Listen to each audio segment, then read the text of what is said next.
Dios les bendiga, hermanos, esta tarde. Es un gusto darles la bienvenida y hacerles la invitación a que busquemos en nuestra Biblia, en la carta del apóstol Pablo a los Romanos, el capítulo número 8. Vamos a leer del verso 29 al verso 31.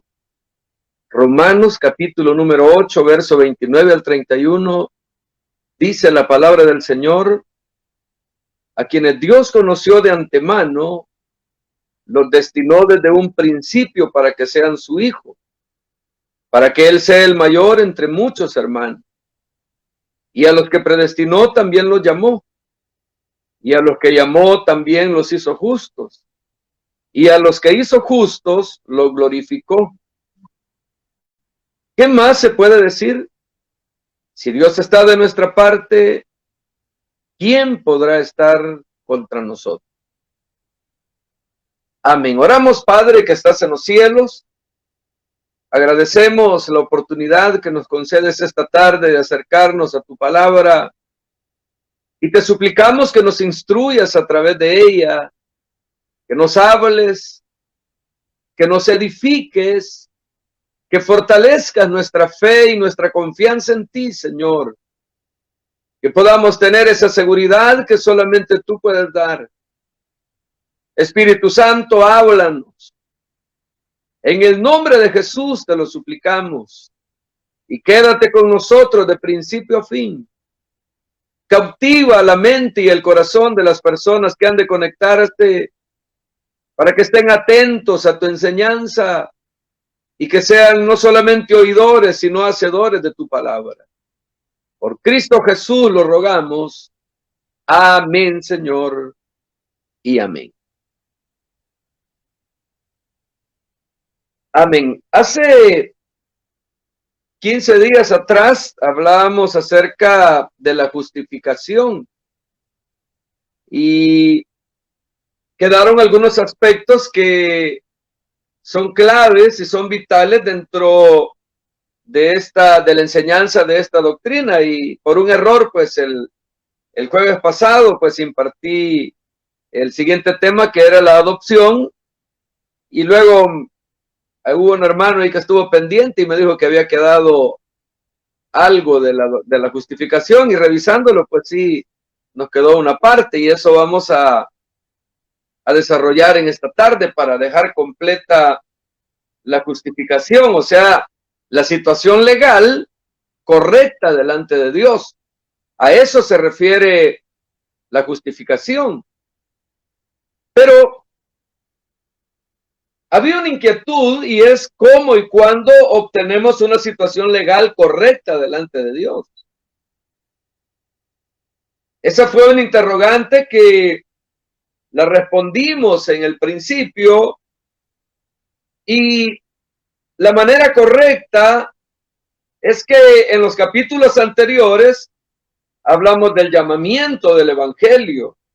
Es el evangelio a través del cual Dios llama a las personas para que puedan confiar en Cristo para salvación.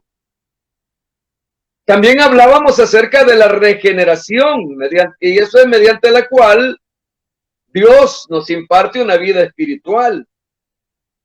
Y posteriormente hablamos de la conversión, que es mediante la cual nosotros respondemos al evangelio con arrepentimiento de pecado y fe en Jesucristo para salvación. Pero, ¿qué de la culpa de nuestro pecado? El evangelio nos invita a confiar en Cristo en cuanto al perdón de nuestros pecados. La regeneración hace posible que podamos responder de una manera positiva a esa invitación que Dios nos está haciendo. Por lo tanto, en la conversión respondimos confiando en Cristo para perdón de los pecados. Y por lo tanto, el siguiente paso en el proceso de la aplicación de la redención es que Dios debe responder a nuestra fe y hacer lo que Él prometió, es decir, declarar que nuestros pecados quedan perdonados, declarar que somos libres del pecado. Y esa debe ser una declaración legal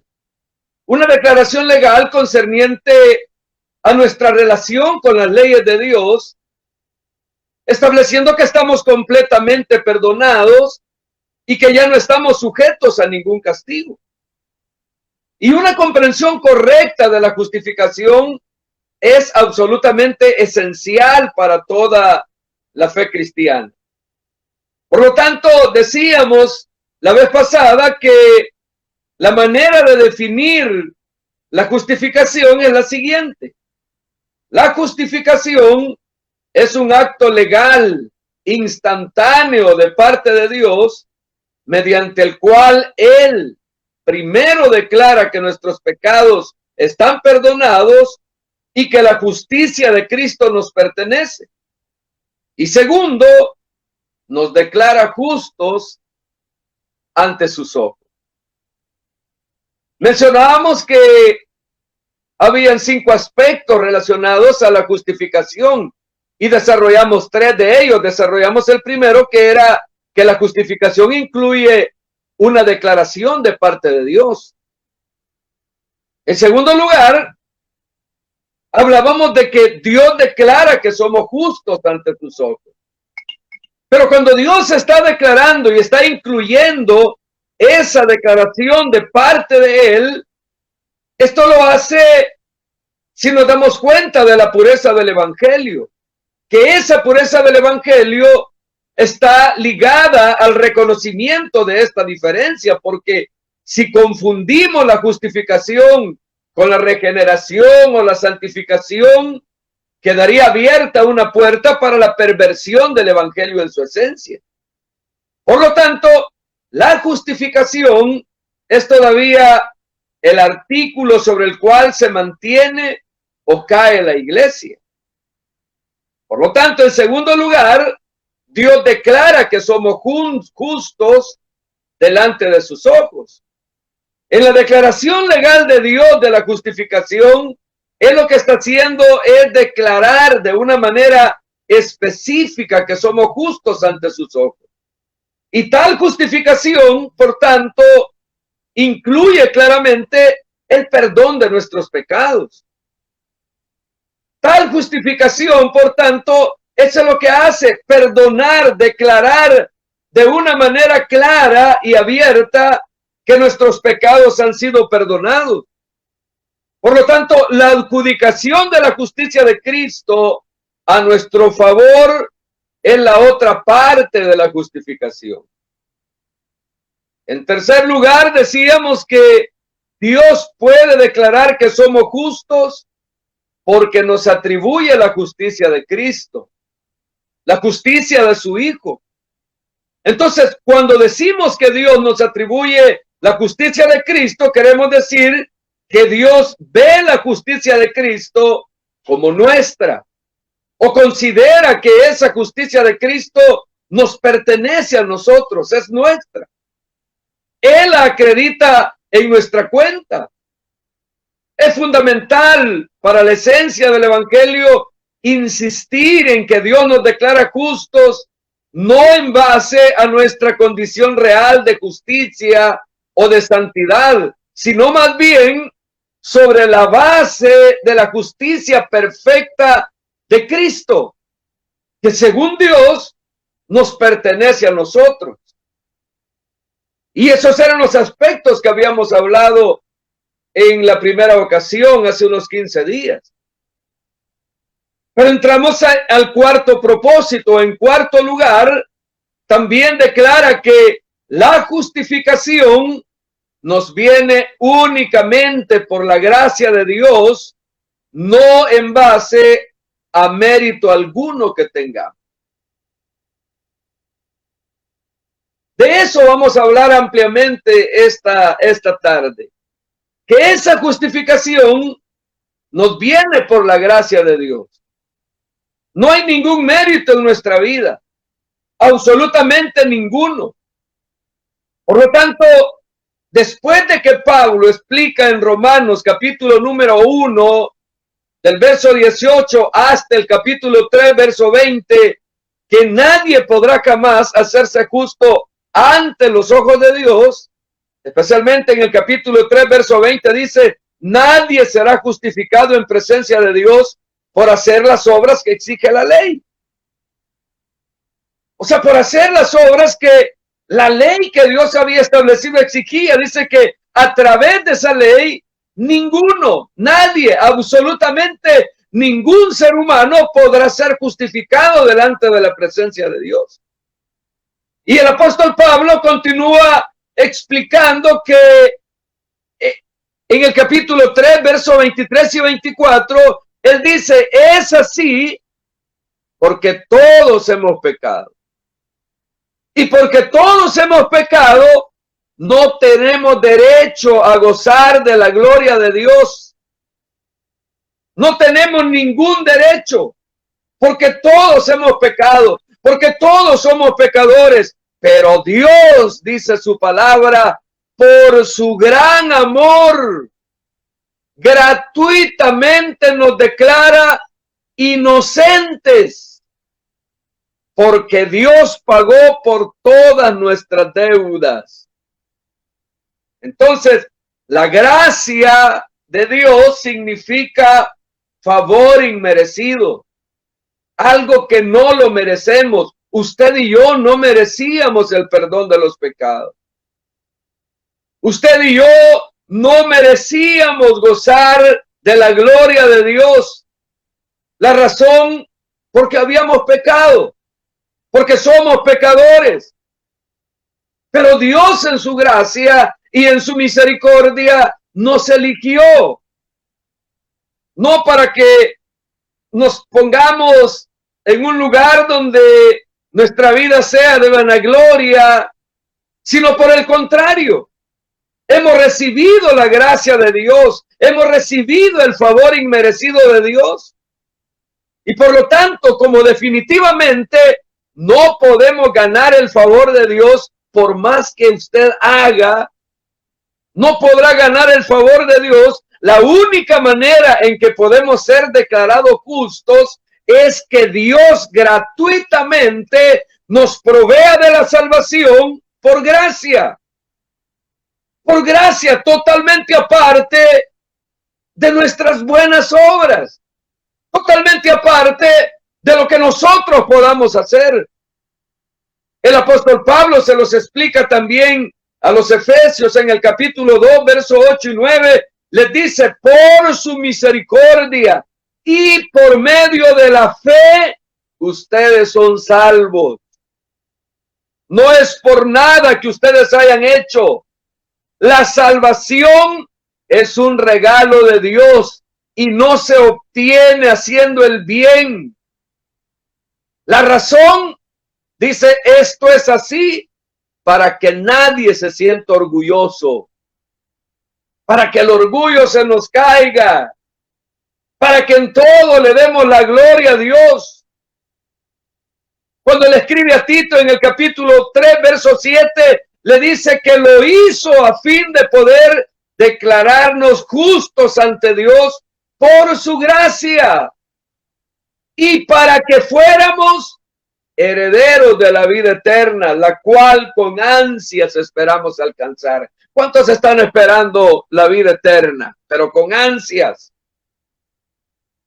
Fíjense que el hablar de esperar la vida eterna, el hablar de esperar el regreso de Cristo, cuando se pregunta que si anhelan el retorno de Cristo en esta tierra, todos dicen amén.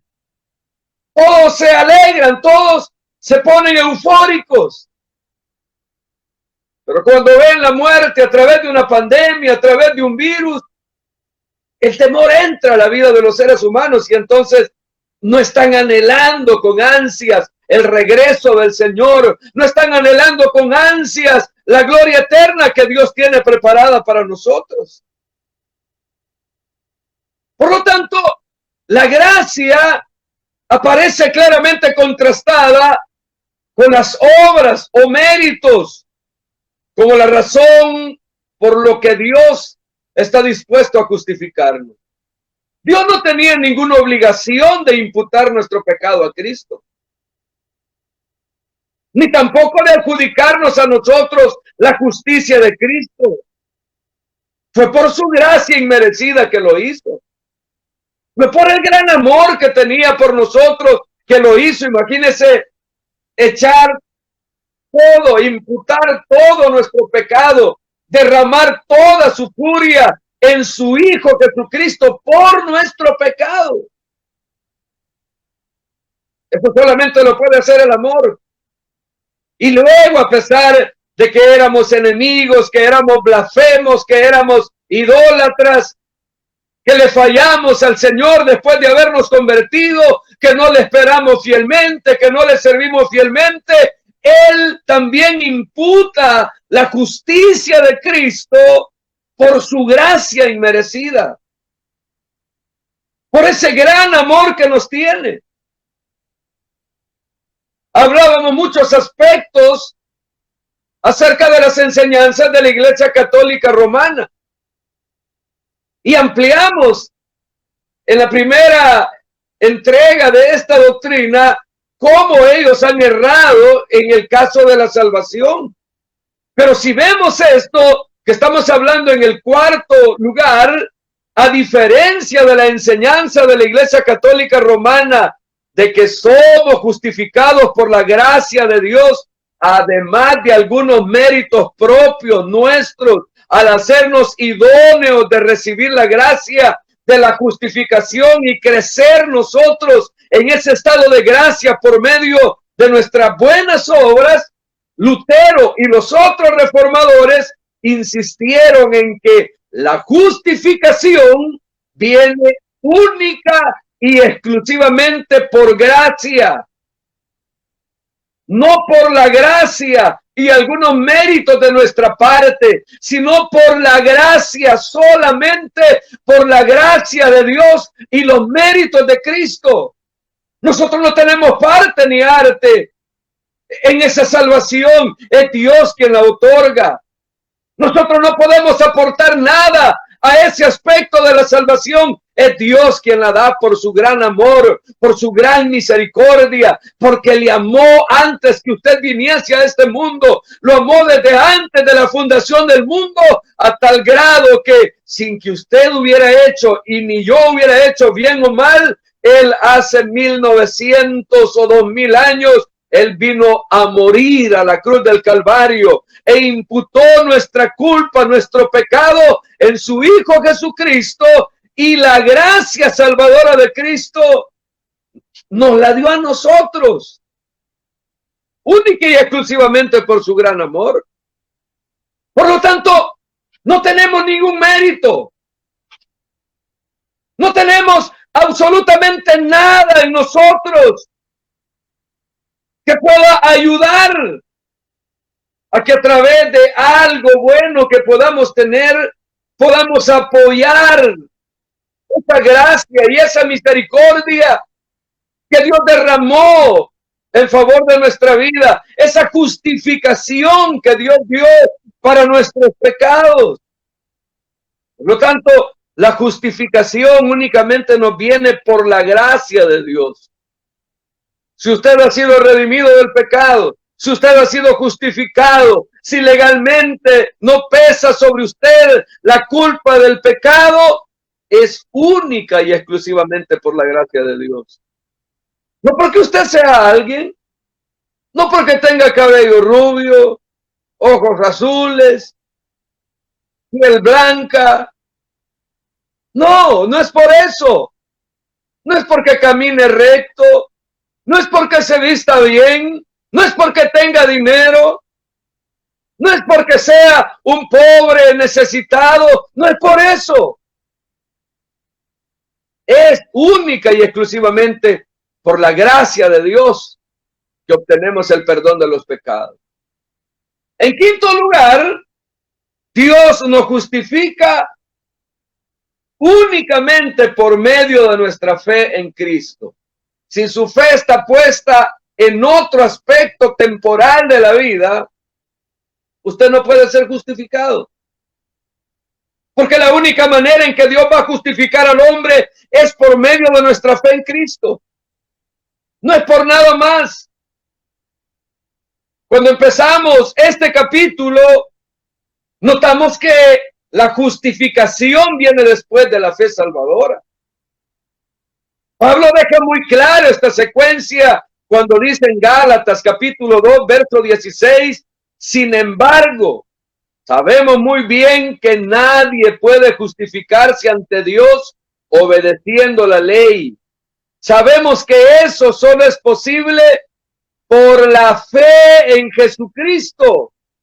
Por eso nosotros también hemos confiado en Jesucristo y somos justificados por esa fe y no porque hayamos observado la ley. Nadie se salva por tratar de cumplir la ley. Nadie. Pero oiga, dice ahí, sabemos que la justificación únicamente es posible por la fe en Jesucristo. Pablo indica que la fe viene primero y que es con el propósito de ser justificado. También dice que a Cristo se le recibe por la fe y que Dios es el que ofreció a Jesucristo como sacrificio por nuestros pecados. O sea, fue Dios. Por eso es que Juan, cuando vio venir a Jesús, que era su primo, cuando lo vio venir hacia él, cuando estaba bautizando en el río Jordán, Juan dijo, he aquí el Cordero de Dios que quita el pecado del mundo. He aquí el Cordero de Dios que quita el pecado del mundo. Y Pablo lo está diciendo en Romanos capítulo número 3, verso 25 y 26. Él dice que Dios ofreció a Jesucristo como sacrificio por nuestros pecados. Y aquí está la clave. Cuando creemos esto, Dios nos perdona todos nuestros pecados pasados, pues Dios no tiene paciencia. Él nos perdona todos nuestros pecados pasados. Pues Dios nos tiene paciencia. De esa manera da a conocer su justicia y muestra que Él es justo y que nos hace justos únicamente por tener fe en Cristo Jesús. Y luego todo el capítulo 4 de Romanos es una defensa del hecho de que somos justificados por la fe y no por obras. Del mismo modo que fueron Abraham y David. Lee el capítulo número 4 y se va a dar cuenta cómo Pablo está defendiendo esta posición de que somos justificados únicamente por medio de la fe y que las obras no tienen nada que ver con nuestra justificación, que no tienen absolutamente nada que ver. Pablo dice que somos justificados mediante la fe. Las escrituras nunca dicen que somos justificados por la bondad inherente de nuestra fe, como si nuestra fe tuviera méritos delante de Dios. Nunca nos permiten pensar, ni Pablo ni las escrituras, que nuestra fe nos ganará por sí misma el favor de Dios. Nunca se da eso. Más bien, las escrituras, los apóstoles, especialmente Pablo, nos dicen que somos justificados por medio de la fe, entendiéndose fe como el instrumento por medio del cual nos es dada la justificación. Pero no es para nada una actividad que nos gane méritos o el favor de Dios, sino que somos justificados única y exclusivamente por los méritos de Cristo, como lo dice Pablo a los Romanos en el capítulo 5, verso 17. Claro, podemos preguntarnos por qué escoge Dios la fe para que sea la actitud de corazón mediante la cual obtenemos la justificación. ¿Por qué Dios no ha decidido dar la justificación a todos los que muestran amor? Por cierto, ¿ustedes tienen amor? Entonces, ¿por qué Dios no ha dado la justificación a todos los que aman? A todos los que muestran amor. ¿O por qué Dios no ha dado la justificación a todos los que muestran gozo? ¿Por qué Dios no ha dado la justificación a todos los que muestran contentamiento? ¿Por qué Dios no ha dado la justificación a todos los humildes? ¿Por qué Dios no le ha dado la justificación a todos los que tienen sabiduría? ¿Por qué Dios escogió la fe como el medio a través del cual recibir la justificación? Es al parecer porque la fe es la actitud del corazón, que es exactamente lo opuesto a depender de nosotros mismos. Porque en cuanto a amar, es el ser humano el que decide amar, es una acción. Es igual como cuando usted se hace novio de una persona o novia y llegan al matrimonio, es usted el que decidió amar a esa persona, por sobre todas las demás personas.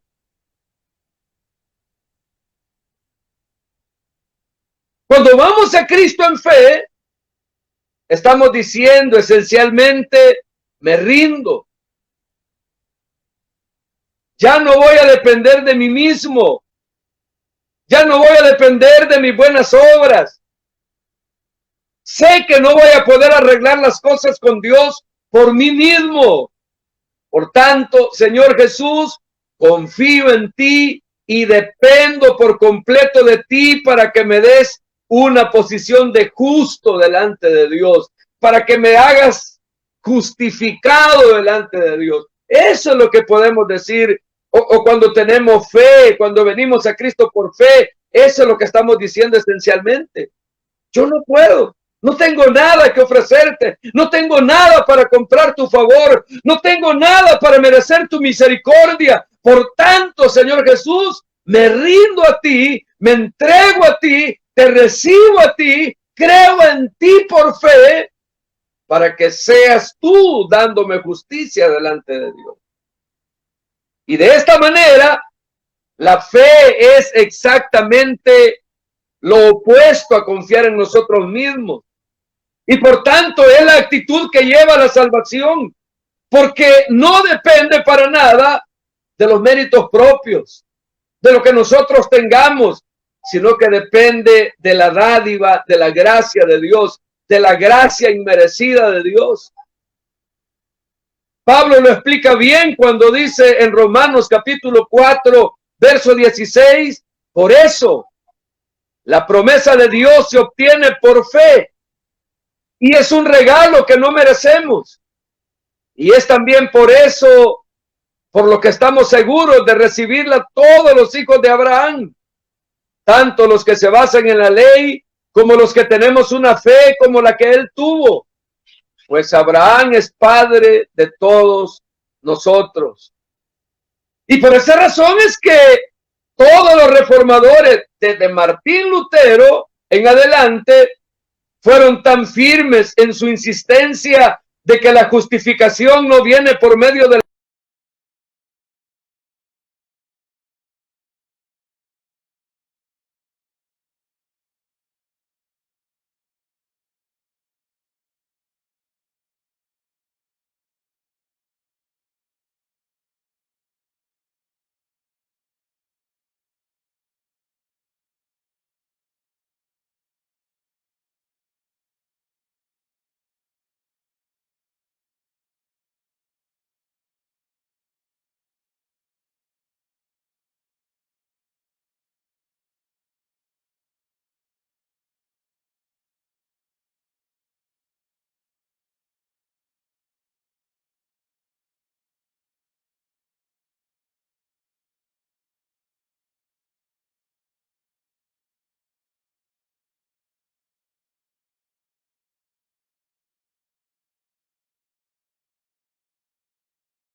Disculpas del caso por los problemas técnicos. Les mencionaba que por eso es que los reformadores desde Martín Lutero en adelante fueron firmes en su insistencia en que la justificación no viene por medio de la fe más algunos méritos o algunas buenas obras de nuestra parte, sino única y exclusivamente solo por la fe. Efesios capítulo número 2, verso 8 y 9 dice: por su misericordia y por medio de la fe ustedes son salvos. No es por nada que ustedes hayan hecho. La salvación es un regalo de Dios y no se obtiene haciendo el bien. Si usted cree que va a obtener la salvación, va a obtener la justificación solamente haciendo el bien, está equivocado. Y esto es así, dice, para que nadie se sienta orgulloso. Pablo dice repetidas veces que esto es así porque nadie puede alcanzar el favor de Dios por obedecer la ley. Pues mientras mejor conocemos la ley de Dios, más nos damos cuenta que somos pecadores. Romanos capítulo 3, verso 20. O sea, conocer la ley lo que hace es condenarnos más. Lo que hace es declarar más condenación sobre nuestra vida.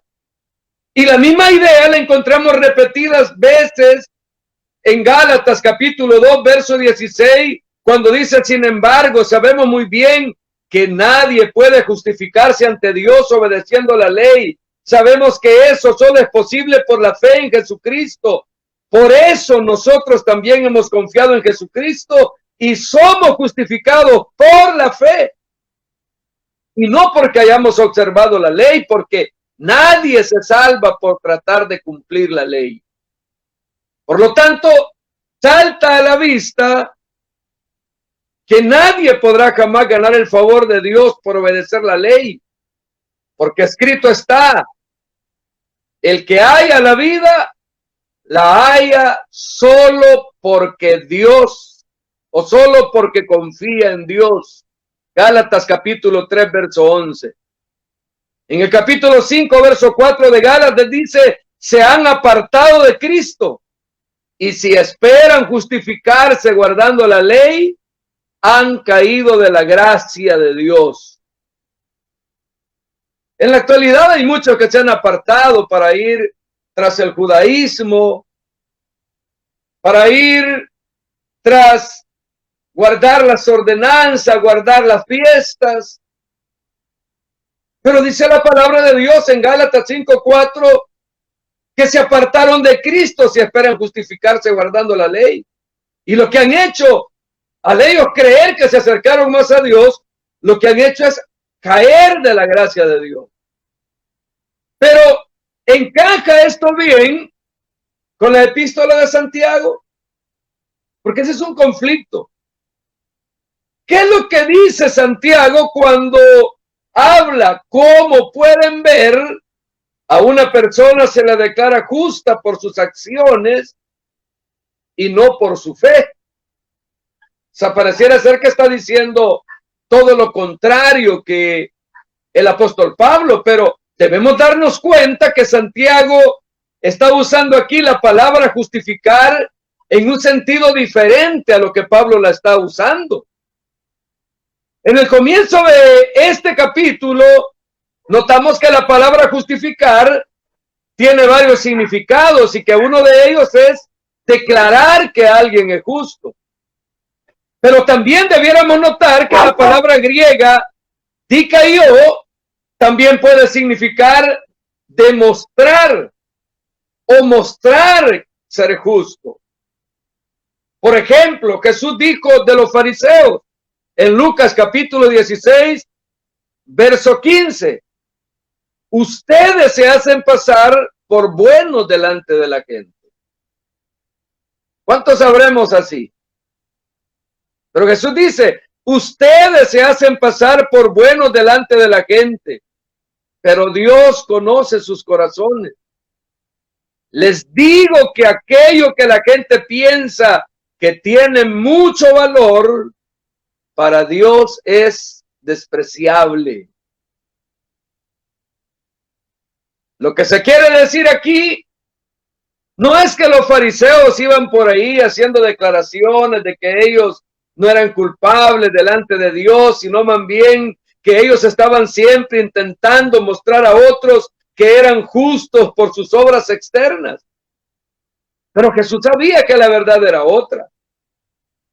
Por eso les dice, mas Dios conoce vuestros corazones. Del mismo modo, el abogado que quiso probar a Jesús preguntándole quién heredaría la vida eterna, respondió bien a la primera pregunta de Jesús. Pero cuando Jesús le dijo, haz eso y vivirás, no se sintió satisfecho. Porque una cosa es que otro lo haga y otra cosa muy distinta es que yo lo haga. Por esta razón es que Lucas nos dice en los versos 28 y 29 del capítulo 10, Jesús le dijo, contestaste muy bien. Ahí como que este abogado se sintió bien orgulloso de su conocimiento y que Jesús le dijera, contestaste muy bien, tenés 10, tenés 100 en el parcial. Pero cuando le dice, haz eso y vivirás, ahí ya no le gustó porque él, queriendo justificarse, le volvió a preguntar, ¿y quién es mi prójimo? O sea, él no estaba deseando dar una declaración legal acerca de sí mismo, de que no era culpable ante los ojos de Dios, sino que más bien estaba deseando mostrar que él era justo delante de los demás que estaban escuchando. Eso es lo que él quería reflejar. Demostrarle a los que estaban alrededor de Jesús y delante de Jesús que era justo. Otros ejemplos de la palabra justificar, significando mostrar que ser justo, lo podemos encontrar en Mateo capítulo número 11, verso 19. Dice, y luego vengo yo, el Hijo del Hombre, que como y bebo, y me acusan de glotón, bebedor de vino, amigo de cobradores de impuestos y de gente de la peor calaña. Pero uno demuestra la sabiduría con sus acciones. En el capítulo 7, verso 35 de Lucas, dice, pero la sabiduría se demuestra por lo que la siguen, los hechos, las acciones que siguen. En Romanos capítulo 3, verso 4 dice, por supuesto que no. Aunque el mundo entero sea mentiroso, Dios no lo es. ¿Recuerdan lo que está escrito? Serás justificado o serás considerado justo por lo que dices y saldrás victorioso cuando te sometan a juicio. Entonces, nuestra interpretación de Santiago, capítulo 2, depende no solo del hecho de que mostrar ser justo es un sentido aceptable de la palabra justificado, sino también que este sentido encaja muy bien en el contexto de Santiago 2. Entonces, cuando Santiago dice, en el verso 21 del capítulo 2, nuestro antepasado Abraham fue declarado justo por lo que hizo, él ofreció como sacrificio a su hijo Isaac sobre el altar. Cuando Santiago dice esto, se está refiriendo a algo que ocurrió después en la vida de Abraham.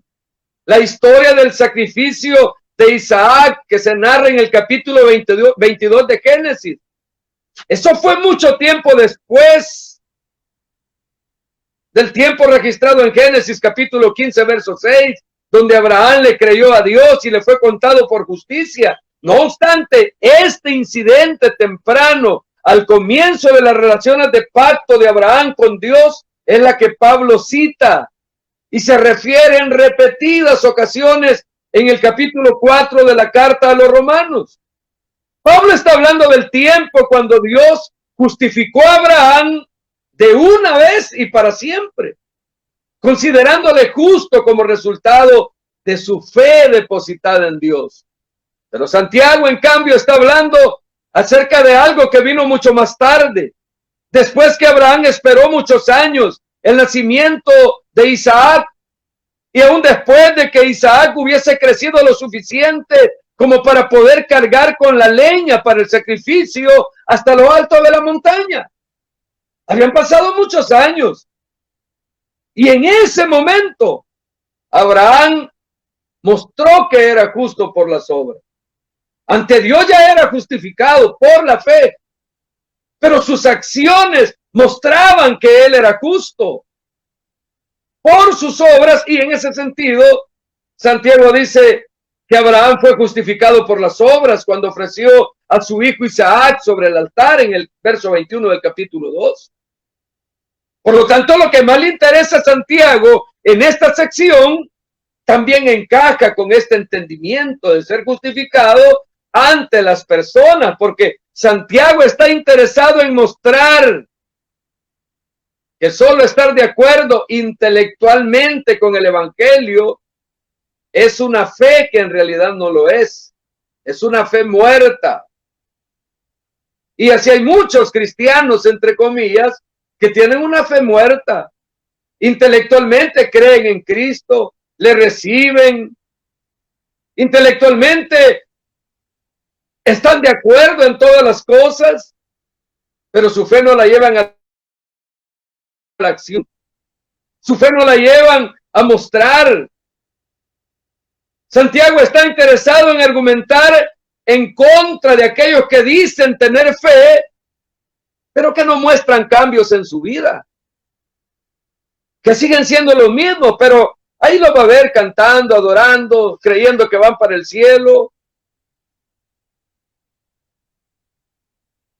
En ellos es que está interesado Santiago. Dice, pero alguien puede decir, en el verso número 18 del capítulo número 2, pero alguien puede decir, tú tienes fe y yo tengo acciones. Pues bien, muéstrame tu fe sin las acciones y yo te voy a mostrar mi fe por medio de mis acciones. En el verso 26 dice, así como el cuerpo sin espíritu está muerto, la fe sin acciones está muerta. Santiago está diciendo sencillamente aquí que la fe que no tiene resultados u obras no es una fe verdadera, absolutamente para nada, es una fe muerta. Él no está negando la enseñanza clara de Pablo, que la justificación para con Dios en el sentido de una declaración de una situación legal correcta ante Dios es solo por fe, aparte de las obras de la ley. Él está sencillamente afirmando una verdad totalmente diferente, que la justificación en el sentido de una muestra exterior de que uno es justo solo ocurre cuando se ven sus evidencias en la vida de la persona. Por eso es que el Señor Jesús tenía razón cuando contestó la pregunta a sus discípulos, cuando ellos le preguntaron, Señor, ¿y cómo conoceremos quiénes son tus discípulos? Y Jesús les dijo, por sus frutos los conoceréis. En otras palabras, como Santiago dice, por sus acciones los van a conocer. Por sus acciones. Entonces, para parafrasear, Santiago está diciendo que una persona muestra que es justa con sus obras y no solamente por su fe, porque las personas que le rodean no ven su fe, las personas que le rodean ven sus obras. Y eso es algo con lo que sin duda Pablo estaba muy de acuerdo, así como Santiago estaba muy de acuerdo con la enseñanza de Pablo. Segunda de Corintios capítulo 13 verso 5 dice, examínense para ver si alguien teniendo fe, para ver si siguen teniendo fe en el Señor. Pónganse a prueba a ver si la pasan. ¿Se echa de ver que Cristo está en ustedes? Eso es lo que Pablo le pregunta a los corintios. Y él la pregunta para ustedes esta tarde. Se echa de ver que Cristo está en su vida, que usted es propiedad de Cristo, que usted es un hijo de Dios. Se echa de ver en su vida.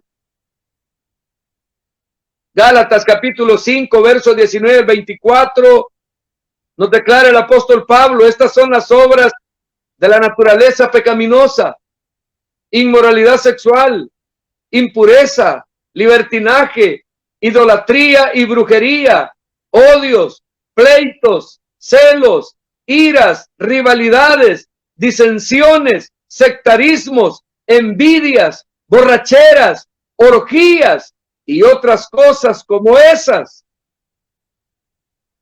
Son los frutos de la naturaleza pecaminosa. Como ya les dije antes, se lo repito ahora: los que llevan esa clase de vida no heredarán el reino de Dios, aunque crean intelectualmente en Jesucristo y el Evangelio. En cambio, dice, este es el fruto que el Espíritu produce en nosotros: amor, gozo, paz, paciencia, benignidad, bondad, fidelidad, humildad y dominio propio. Y oiga, dice, no hay ley que condene estas cosas, porque los que pertenecen a Cristo han clavado en la cruz su naturaleza pecaminosa. Y toda esa naturaleza pecaminosa murió. En conclusión, las implicaciones prácticas de la doctrina de la justificación solo por la fe son muy importantes. Primero, esta doctrina nos permite ofrecer genuina esperanza a los incrédulos que saben que nunca podrán hacerse a sí mismos justos delante de Dios. Porque si la salvación es un regalo que se recibe solo por medio de la fe, cualquiera que oye el Evangelio y que reconoce que es un pecador puede tener la esperanza que la vida eterna pueda ofrecérsele gratis y que pueda obtenerla gratis. Segundo, esta doctrina nos da confianza en que Dios nunca nos va a hacer pagar por los pecados que han sido perdonados en base a los méritos de Cristo. Por supuesto, podemos continuar sufriendo las consecuencias ordinarias del pecado, como por ejemplo un alcohólico que deja de tomar puede todavía tener debilidad física por el resto de su vida, o al ladrón que es justificado puede que todavía tenga que ir a la cárcel a pagar por su delito. Además, Dios puede disciplinarnos si seguimos actuando en caminos que son de desobediencia a Él. Para eso le invito a que vea Hebreos capítulo 12, versos 5 al 11. Pero lo hace por amor y para nuestro bien.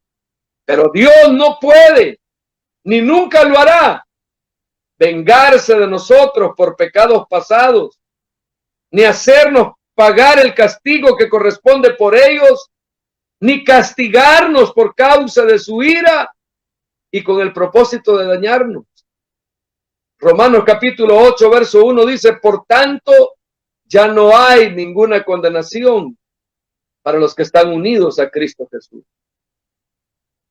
Ese hecho debiera proporcionarnos un gran sentido de gozo y confianza delante de Dios, porque Él nos ha aceptado y estamos en su presencia como no culpables y justos para siempre. Y eso debía llenarnos de gozo y felicidad. Eso es lo que hace la justificación. Que Dios ya lo juzgó, ya lo condenó y pagó esa condenación en Jesucristo. Y por eso ahora Él puede justificarle delante de su trono. Oremos al Señor. Padre que estás en los cielos, agradecemos ese amor que tienes para con nosotros. Agradecemos, Señor, porque tú has sido fiel.